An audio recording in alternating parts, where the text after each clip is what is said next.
Om Namo Bhagavate Vasudevaya. Om Namo Bhagavate Vasudevaya.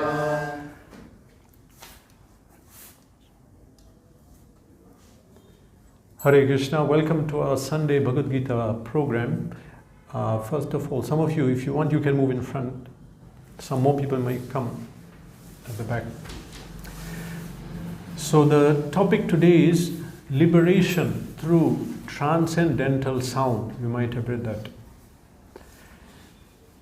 We are living in this world and we might have had some idea that things don't always go according to our plan.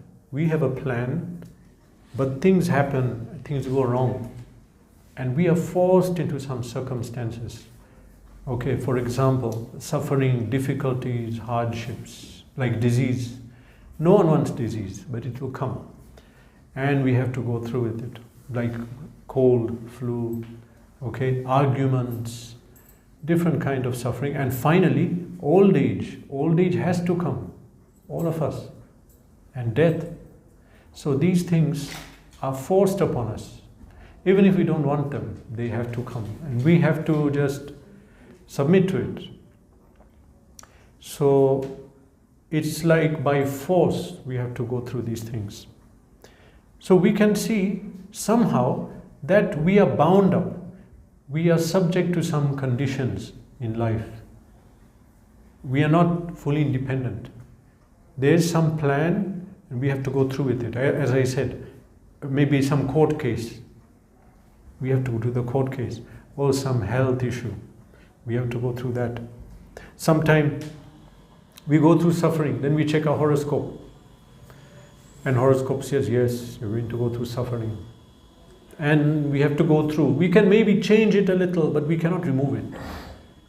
So now we get some idea that in this world we are not independent. It's not what we want, but rather there's some plan, there's some higher force causing us to suffer, causing us to go through certain things. Some ideas there. Some people get that idea, some don't. Because some people are just concerned with enjoying this world, enjoying the body. But some begin to question. So now, what do we understand by this? That we are under these laws, being forced to go through old age, death, and different kind of suffering. How is this? Well, Bhagavad Gita explains that we are souls. If you look around, we see different bodies. Bodies all look different, tall, short, fat. But souls are the same.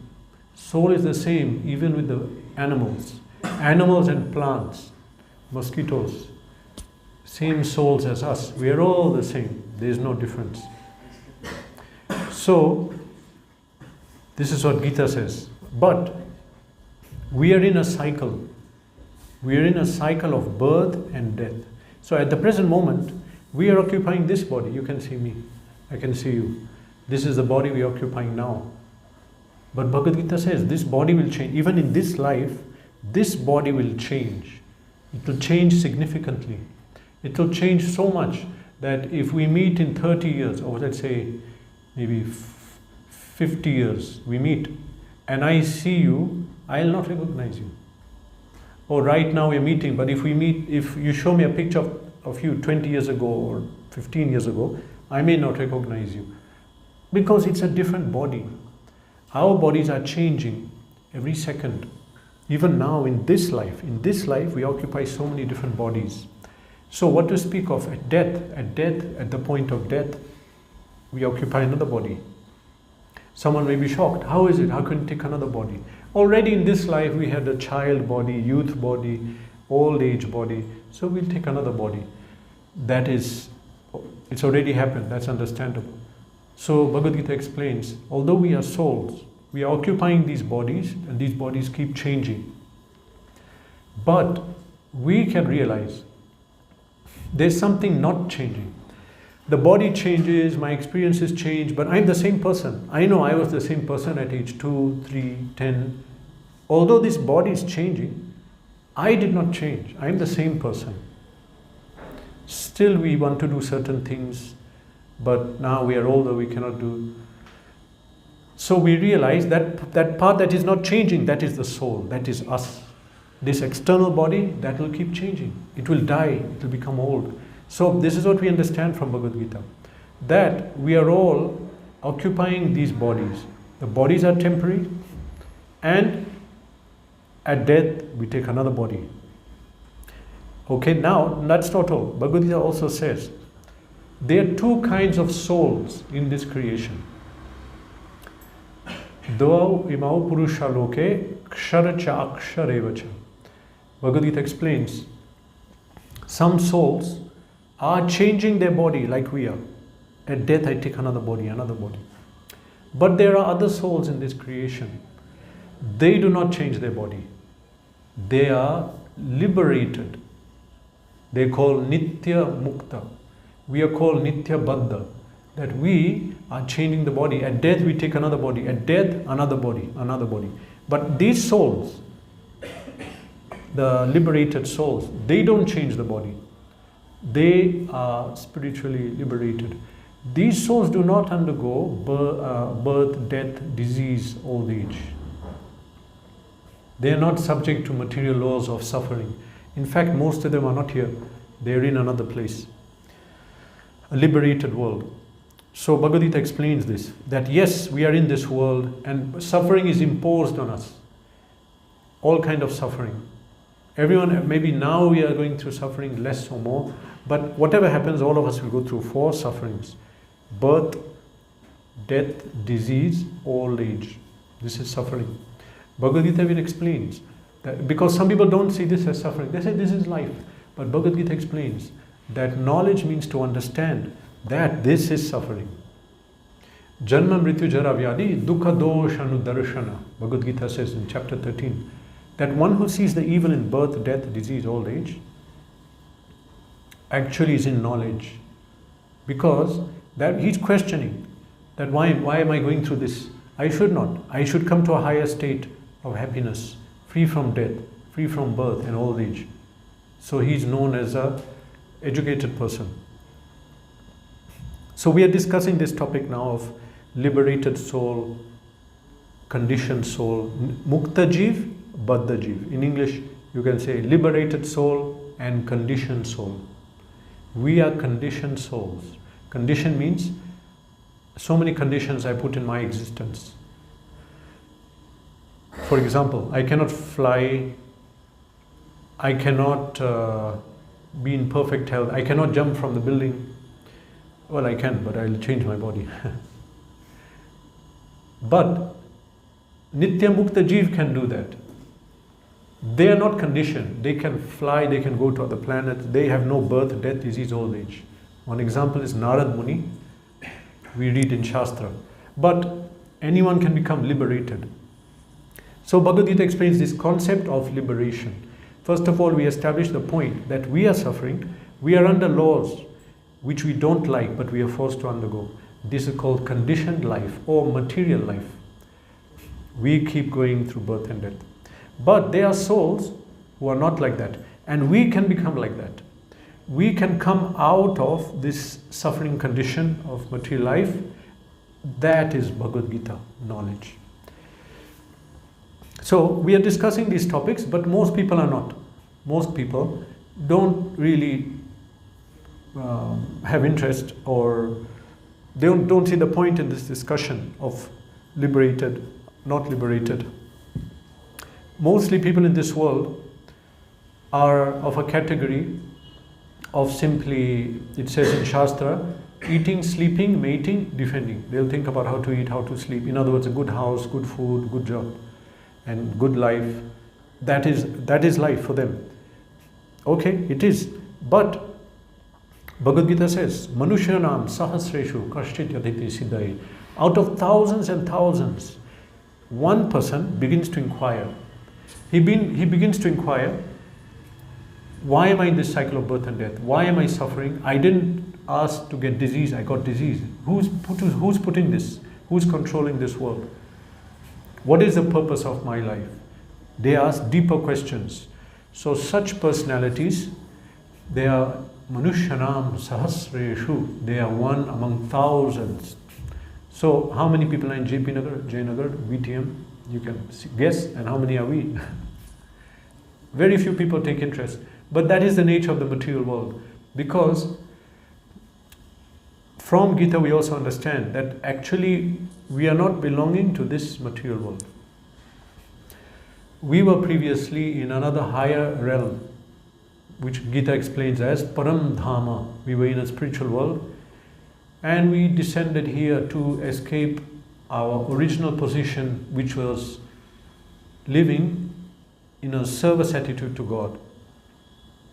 So, escaping our service and devotion to God, we've come here. This is knowledge we have from Upanishads, especially Kathopanishad explains that Shrinvanto me Amritasya Putra Aye Dhamani Divyani Tashtuhu. Listen to me, O deathless people, Amrita. Ayat Dhamani Divyani Tashtuhu. You are one situated in the Dhamani Divyani. You are one situated in a spiritual world, free from suffering. But we came here. Upanishads explain. So we understand this. It's even in Bhagavad Gita. So most people are not analyzing this. But for the person who begins to analyze this question, the question of life, who am I? Why was I born? Why am I suffering? What is the goal of life? What happens after death? These are questions of life. This is called Brahma Jigyasa, spiritual inquiries. For people who inquire into this, Shastra explains, this is the beginning of human life. Because people are not in human life. People are simply engaged in outside, not here. How to satisfy senses, how to enjoy, of course, we all want to enjoy, but in simply pursuing that question, that is animal life. But when the human begins to inquire, this is called Brahma Jigyasa. So that is one among thousands. Hardly anyone does that. For one who begins to question, Bhagavad Gita is for that person. Bhagavad Gita is meant for that person who begins to inquire how to come out of this material consciousness, suffering, illusion, and repeated birth and death. How to come to a higher state. Because Arjuna had the same consciousness. He was also bewildered.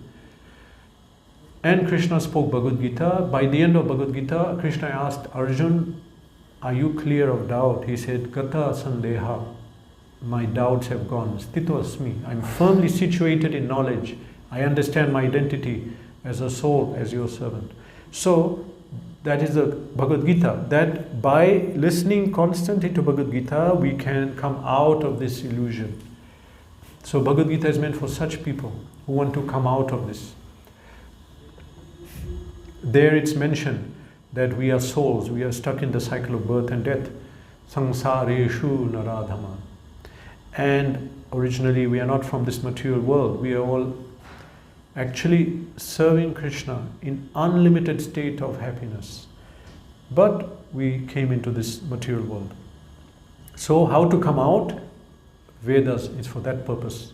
And Bhagavad Gita is the essence of Vedic knowledge. The Vedas contain so much information because it was meant for how to live in this world and how to come out.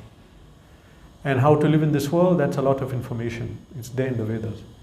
And how to come out. But the essence of knowledge is how to come out of material suffering, how to come out of the material world.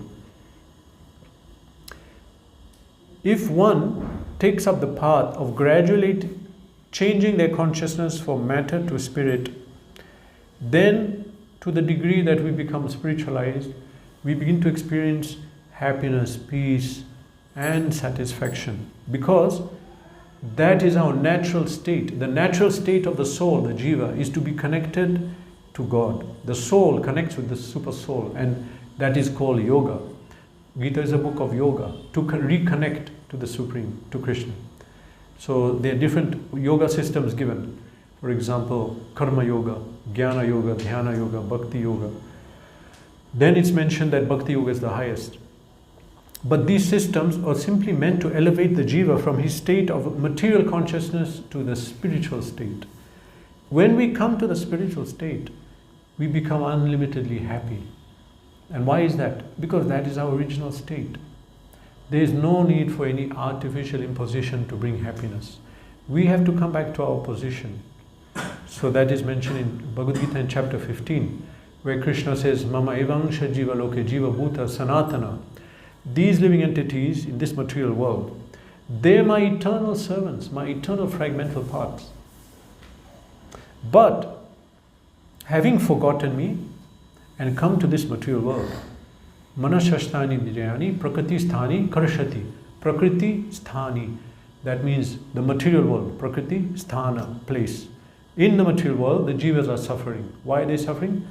Because they left my service. Now, who are they serving? The jiva has to serve. If we don't serve God, Krishna, then we have to serve Maya, illusion, in the form of our senses.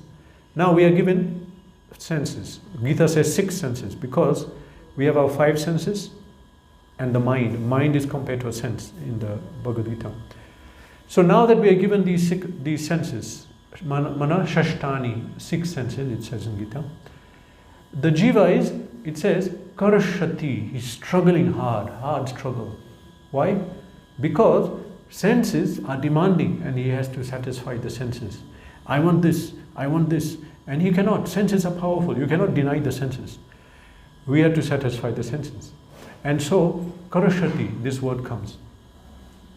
Manashashtani dhyani, prakriti sthani, karashati. Karashati means hard struggle for existence, just to survive. An analogy is given like, I don't know if any of you have experienced, but some of you might have swam in a kund or a swimming pool. But if you have to swim in an ocean, it's very difficult.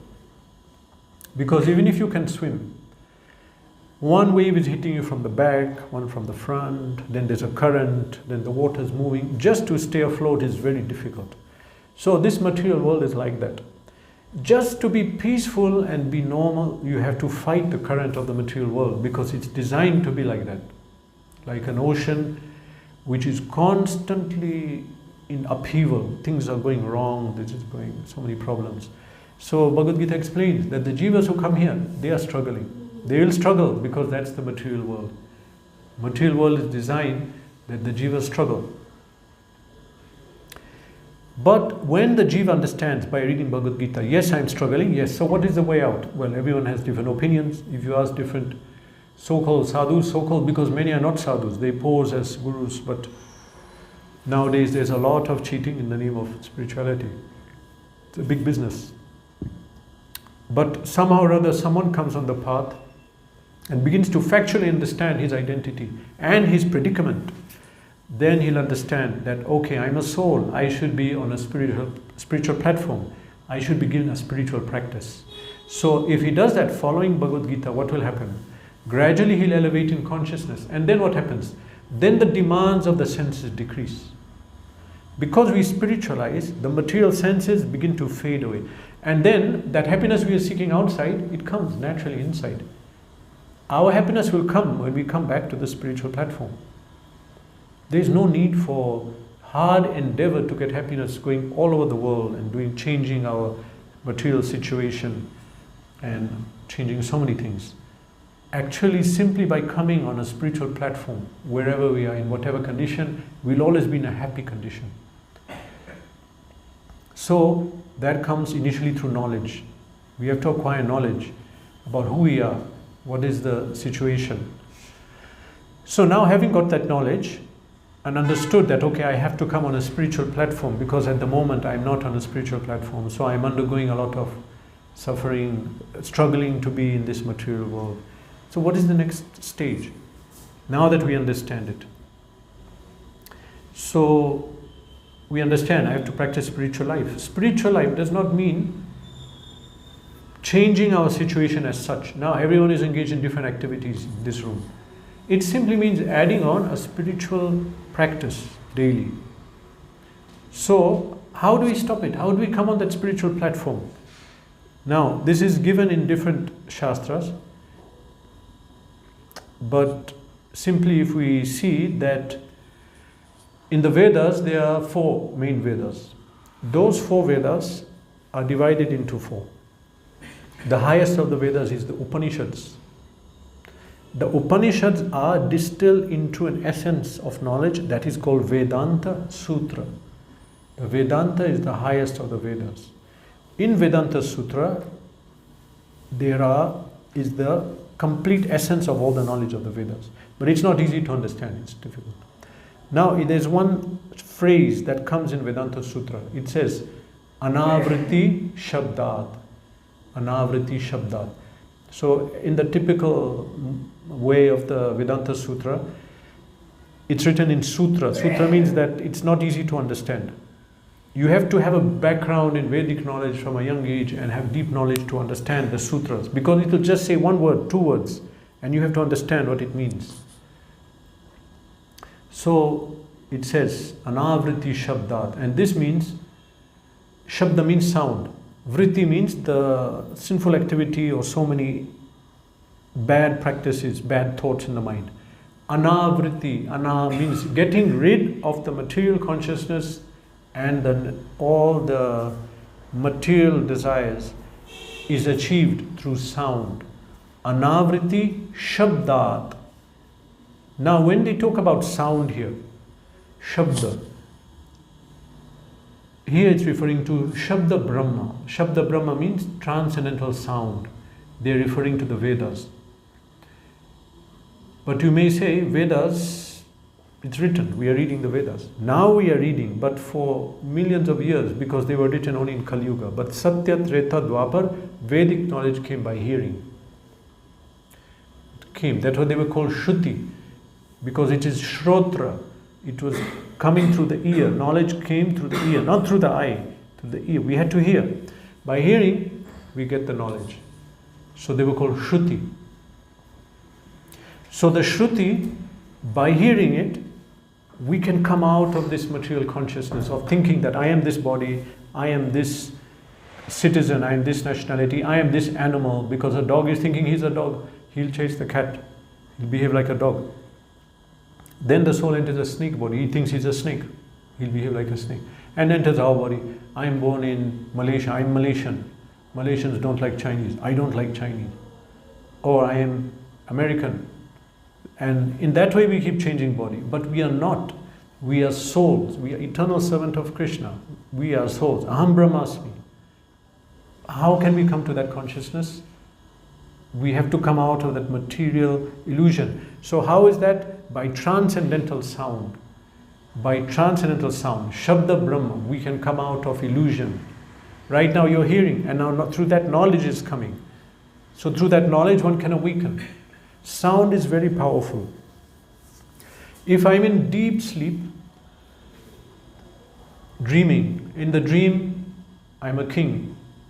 This is my identity. And it happened many times to us. We're in a dream, we have a completely different identity. Then in the dream I'm hunting in the forest. Then a lion comes and is eating me and I'm shouting in the dream. I'm suffering, I'm actually in pain, I'm actually crying in the dream. Then someone calls on my name. Then I wake up. Oh, I am not being attacked. I'm not a king. I got my original identity. This is me and I'm safe, there's no problem. Still, I might have been crying their tears. But I realized that was illusion, there was nothing to cry. So similarly, we are in a material world now. We are lamenting for things which are not for lamenting. What we put as priority is not priority. And what is the reality? We don't know because we are in illusion. What we put as and what we put as our identity is not. Proof is at death, again we have another body, another place, and then are you that? No, then at death, another body, another body. So which one am I? There's a story in the Vedas, one story comes about a man, his son dies. So he goes to bury the son and he's not crying, he's not upset. So then the family members are telling him, aren't you upset? Look, your son died. He said that I had a dream last night that I had a son and he died, and this son died. I don't know which one to lament for. In other words, he's explaining, that was illusion, this is illusion. Now again I'll take birth, it will be a different family, different life, different country, different body. So this illusion, now by hearing we can get that. So sound is powerful. Just like the sound can wake someone up from a dream, and when he's awake, he gets his real identity. Not only that, but he remembers actually what he has to do that day. Today is Tuesday, so I have to do this, I have to call this person, I have to go there, and everything comes to his mind. Similarly, we have duties. We have spiritual duties. We have eternal relation with God. We forgot everything due to illusion. But when we get transcendental sound vibration, it awakens us. But not once, we have to do it repeatedly. Just like a medicine. A medicine is taken again and again and again. And what happens? We wake up from illusion, from the disease. The disease goes. But you have to keep taking. So this sound is like that. Through this sound, Shabda Brahman, not normal sound, spiritual sound can awaken us to our original identity. That identity is covered now due to millions of births we took, taking different temporary identities. The actual identity is called Svarup. The Svarup, our original identity, can be gotten by this spiritual sound. By sound, we develop proper vision. You can just imagine, even in a material sense, if I go to an office and I look around, I see people running around, one is going here, one is carrying a paper, one is putting on a machine, and one is making an announcement. I can't understand what's happening. But if someone comes and tells me, you see, this person, this is this department, and this is procurement, and then the papers are going there, this is executive manager, and he explains, through sound, now if I see, now I understand. We cannot see without knowledge, proper knowledge. We have to get knowledge. Then we can see. A small child sees a car, what does he see? He can't understand.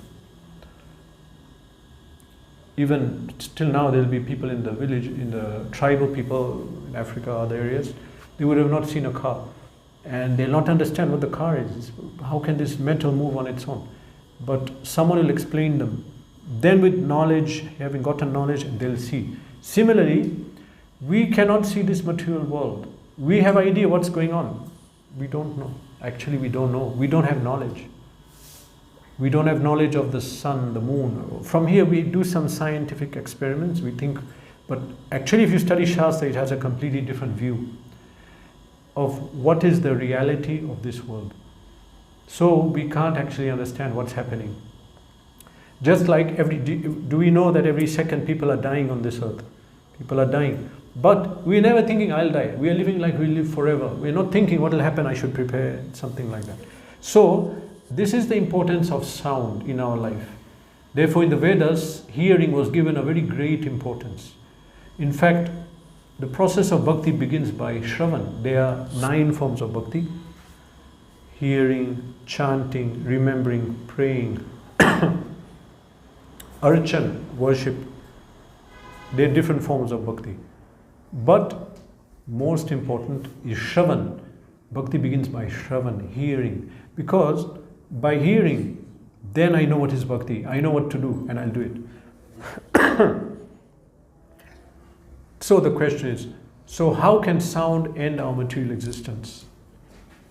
How can it awaken our true spiritual consciousness by which we will be happy? That is mentioned in Shastra. Especially in Kali Yuga, chanting, japa, has been given greatest importance. Previously, to come out of illusion, there was sound, japa, but there was homa, puja, dhyana, meditation, so many. But in age of Kali, it explained that prayanalpayusha sabya kalavasmin yuge jana. In Kali Yuga, people prayan alpa ayusha, they have a short life. Before, people live long, healthy lives. In Kali, it doesn't happen. Prayanalpayusha sabya kalavasmin yuge jana manda sumanda matayo manda bhagya hi upadruttaha. Manda means lazy. Kali Yuga, people are lazy for self-realization. They will not endeavor at all. And so it will be very hard for them to do any spiritual practice. They will not get that will to do it. And so, this is described about Kali Yuga, Manda. Then it says, Manda sumanda matayo. Sumanda mataya, mata means the intelligence, consciousness, mind. It is the sumanda mataya, that even if I get the desire to do spiritual life, I'll be misguided, because there's so many cheaters now to cheat and benefit materially from you. So we are so lazy, even if we take it, then we'll be misguided. So manda matayo, manda bhagya. And manda bhagya means bhagya. Our karma is very bad. In Kali, those who are in Kali Yuga, their karma is bad. They'll get disease, subject to bad governments, crime, everything can go wrong. Because in Kali Yuga, the worst jivas are born, the most fallen. So this is the age of Kali. Manda bhagya, our bhagya is very bad.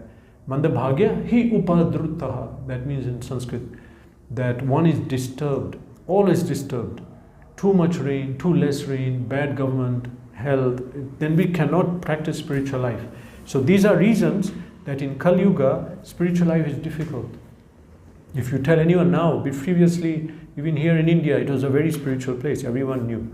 People will come from all over the world. But now even within India, it's difficult for people in the daily life to practice spiritual life. So therefore, Shastra says in Kali Yuga, that Kalau Tad Hari Kirtanat, in age of Kali, the only way for self-realization is to chant names of Hari. That's all. So it says simply by vibrating the mantra of Hare Krishna. This mantra comes in Shastra. In the Kali Santran Upanishad dedicated to Kali Yuga. Kali Santran Upanishad says, it's written in the first verse, Hare Krishna, Krishna Krishna, Hare Hare, Hare Ram, Ram Ram, Hare Hare.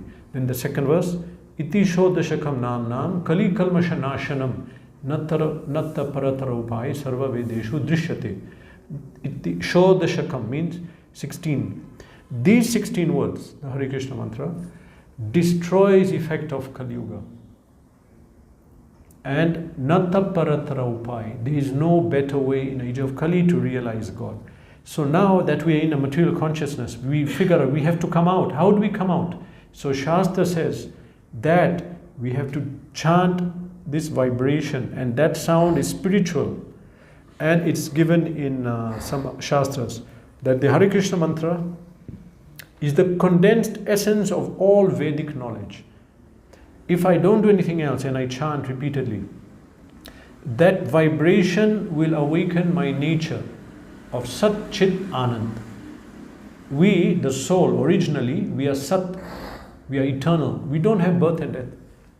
But being in illusion now, we are going through that. So, that nature of Sat will come back. Sat. Chit means full knowledge. We'll get full knowledge who we are, who is God, what is this world. Sat Chit Anand. Anand means happiness. Everything will come from the mantra. Just like a small seed of a banyan tree produces a huge tree. So our spiritual nature will awaken simply by the seed of this chanting. So this is mentioned in Shastra in many places. The mantra is given, and by repeatedly chanting, that produces a vibration which will awaken us from material to our spiritual identity. Just like I was speaking about the dream. So in the dream, I'm thinking I'm someone else and I have this problem, that problem. But here and now, within this life, if I start to chant and I awaken spiritually, I become self-realized. I'll realize my life, what is my real life identity. And things which I got disturbed will not disturb me. Things I got so worried about, I'll not be worried. I'll get deep understanding of this world and myself. Spiritual knowledge. In other words, I'll understand and realize God. We'll realize Krishna. Realizing Krishna means realizing myself. Because if we realize God, we realize everything. Krishna says in Gita, Yo mam evam asamudho janati purushottama sasarvavit. He says that one who understands me as a Supreme Personality of Godhead, Yo mam evam asamudha. Asamudha means without doubt. Janati, he understands. Yo mam evam asamudha janati purushottama. Who knows that I am supreme and how I am supreme, sasarvavit, that person will get all knowledge. Sarvavit, all knowledge will come to him.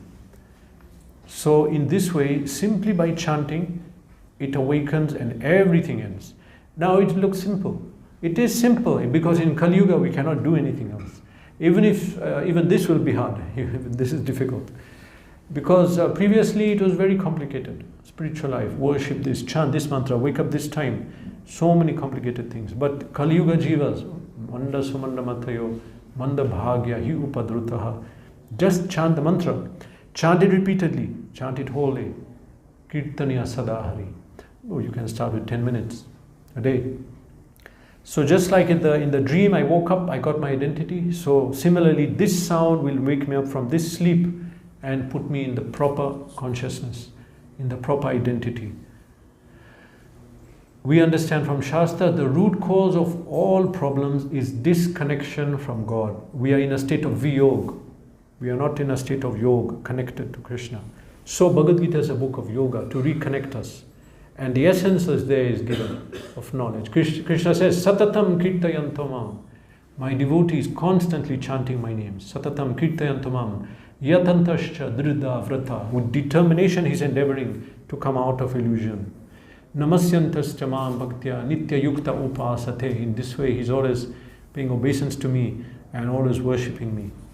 So this is the root cause. We should eliminate the root cause. Now people are trying to eliminate the problem of crime, depression, stress, lack of morality, and degradation, drugs.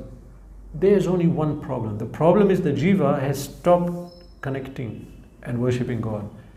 This is the solution. It seems like some simplistic solution, but if we read Bhagavad Gita, we'll understand that when the soul stops worshipping God and comes out into activities of material sense gratification, then all kind of material imperfections come in him. Anger, lust, envy, greed, delusion, one by one. Kam, Krodh, Lobh, Moha, Mada, Matsa, it comes one by one. But when he again connects to Krishna, these problems go. So this is the reality. It's given in Shastra. Reality. We need simply to begin chanting this Hare Krishna mantra. The title of this talk was Liberation Through Transcendental Sound. So we explained initially, liberation from what? Then I explained, we are in a cycle of birth and death. Even if we don't accept that, but we are under certain laws which force us to suffer. I mentioned that point. We go through suffering without wanting it. And so, we want to be free of that. That's called liberation. Coming out of this forceful suffering condition. That's called mukti. So mukti comes by constantly chanting Krishna's name. That awakens us. So one has to simply begin chanting this mantra. And there's a whole science of nama tattva in this sampradaya of Krishna consciousness, known as Gaudiya Sampradaya. There's a whole teaching of how one can understand the holy name. We can understand how to chant, how to increase our devotion and understand the holy name of God. This is called Nama Tattva. A lot has been written about it. It's a whole science. So we need to understand about that. But initially, actually, even if we don't understand the meaning, simply by chanting the benefit comes. Just like I don't know what fire is, even if I don't know, it will burn me. Fire is fire. This is a spiritual sound. Even without wanting, if someone is next to me and I'm chanting, he'll get the benefit. By chanting aloud, whole place is purified. And a place becomes a tirtha, place of pilgrimage. By constantly chanting Hare Krishna, any place, it becomes spiritualized. So this is the nature of this mantra. By constantly chanting, we spiritualize our consciousness. This mantra is spiritual, and anything it touches becomes spiritual. Therefore, it's called Chintamani. Nama Krishna's, Nami Chintamani is Krishna, Chaitanya Rasa Vigraha. So it says Nama Chintamani Krishna. Krishna's name is Chintamani. Chintamani means anything that comes in contact becomes spiritualized. Spiritual means Anand, happiness, full knowledge, and Sat, eternality. So Krishna's name is like that. Whatever it contacts, if I chant and someone hears, he becomes purified. The room is purified, so that later someone will come, he'll get pure because I chanted in the room. This is the power of Krishna's name. We don't have to have a deep understanding. But anyway, a simple understanding is, this mantra is Hare Krishna, Krishna Krishna, Hare Hare, Hare Ram, Ram Ram, Hare Hare. There are three words, Hare Krishna, Ram. Hare means Hara, energy of Krishna. Krishna means all attractive, Akarshan, the one who is attracting everyone. Rama means the happiness. So the reservoir, container of all happiness. O Krishna, O God, O energy of God, all attractive one. O please engage me in your service. This is the meaning. So we are telling Krishna that I descended here, I escaped your service, but I want again to go back to that spiritual place and serve you. So this is the meaning of the mantra. So as mentioned in Vedanta Sutra, we can stop this cycle of birth and death and suffering and material consciousness through sound. Anavriti Shabdat. Transcendental sound will eliminate the suffering. Transcendental sound means Shabda Brahman, the spiritual sound of the Vedas. For example, if you read Bhagavad Gita, that is spiritual sound, but recorded in text, still you'll get the benefit. If you read Bhagavad Gita, it will put you on a spiritual level. If we chant Hare Krishna, that will also put us in a spiritual level. In this way, when we come on the spiritual level, all the problems disappear. This is the one thing one has to endeavor for. And not so many other endeavors to cure the symptom. We have to cure the root cause of disease. Symptoms are due to the root cause, but due to ignorance we don't know. But the Vedas explain very clearly, our identity is a soul disconnected from Krishna, we forgot. Once we remember, we are in a spiritual consciousness, there is no more suffering. Hare Krishna. Is there any question?